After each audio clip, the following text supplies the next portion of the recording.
सिंधु ताई सबकाल, दुनिया की सबसे बड़ी माँ। खुद दर्द की दवा हो औरों से न दवा ले। सोफे पर परे परे न पंखे की हवा ले। मेहनत से बनने वाले पसीने की बात कर, मर्दों की तरह दुनिया में जीने की बात कर। यह बोल एक ऐसी महिला ने बोले हैं जिसकी हिम्मत, जज्बे और हौसले के आगे दुनिया की सारी तकलीफों ने घुटने टेक दिए। नमस्कार दोस्तों, मैं हूँ प्रेमलता, एक छोटी सी रियल स्टोरी के साथ। ये कहानी है एक छोटी सी बच्ची की जिसका जन्म महाराष्ट्र के वर्धा जिले के पिपरी गांव में एक चरवाहे के घर हुआ था। जब सिंधु ताई पैदा हुई तब उनका नाम चिंदी रखा गया, जिसका मतलब होता है बेकार कपड़े का एक छोटा सा टुकड़ा। उनका नाम इसलिए चिंदी रखा गया क्योंकि वो एक बेटी थी और बेटी के जन्म के नाम से ही पूरे समाज में शांति छा जाती है। सिंधु ताई पढ़ना चाहती थी, लेकिन उनकी माँ नहीं चाहती थी कि वो पढ़ाई करें, जबकि उनके पिता चाहते थे कि वो पढ़ाई करें। ऐसा अपने एक इंटरव्यू में सिंधु ताई ने कहा है।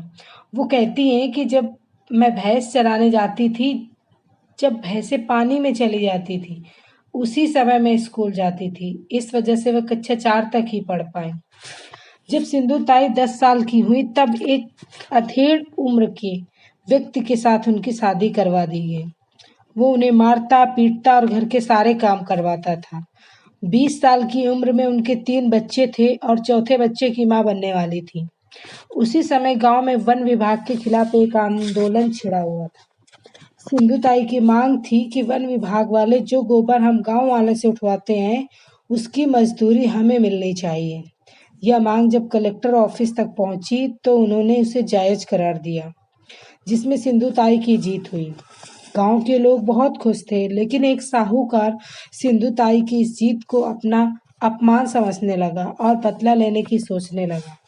साहूकार सिंधु ताई के पति के पास गया और उनसे कह दिया कि तेरी बीवी के पेट में जो बच्चा है वह तेरा नहीं है। फिर उनके पति ने गुस्से में आकर सिंधु ताई के पेट पर लात मार दी।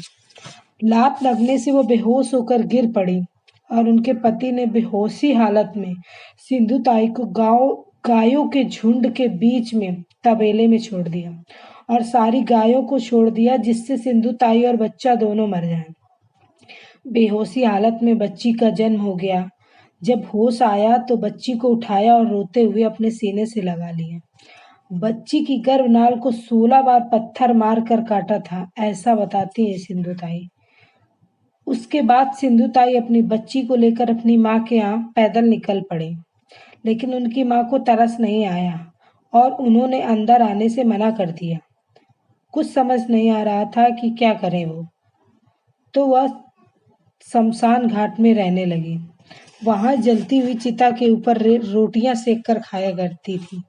कुछ दिन बाद बच्ची के साथ रेलवे ट्रैक में बैठ गई कि अब और नहीं जीना है, इससे अच्छा तो मर जाना ही सही है। फिर बच्ची को देखने के बाद उन्होंने अपना निर्णय बदल दिया। वह रेलवे स्टेशन पर गई और वहां पर बैठी हुई थी कि एक तरफ देखा एक बीमार भिखारी बैठा हुआ था जो पानी की गुहार लगा रहा था। तो उन्होंने उसको पानी दिया और रोटी भी दी। थोड़ी देर बाद वह उठ बैठा और बातें करने। फिर उन्होंने अनाथ बच्चों को मदद करने के लिए ठाना और उन्होंने मदद करना शुरू कर दिया।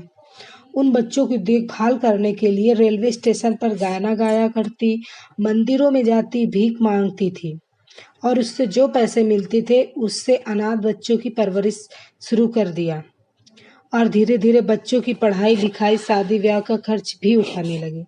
सत सत नमन ऐसी माँ को जिन्होंने अनाथ बच्चों की देखभाल की।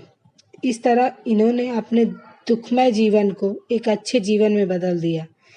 कुछ दिन बाद वो महाराष्ट्र की मदर टेरेसा के नाम से जाने जाने लगी। इस कहानी से हमें यही सीख मिलती है कि परेशानियां कितनी भी बड़ी हों, एक न एक दिन उनको हारना पड़ता है और मेहनत करने से कोई भी सकती है। कैसी लगी आपको ये रियल स्टोरी, कमेंट करके ज़रूर बताइए। और अगर आपने मेरे चैनल को सब्सक्राइब नहीं किया है तो प्लीज़ सब्सक्राइब, लाइक और शेयर। मिलती हूँ एक और छोटी सी कहानी के साथ। धन्यवाद।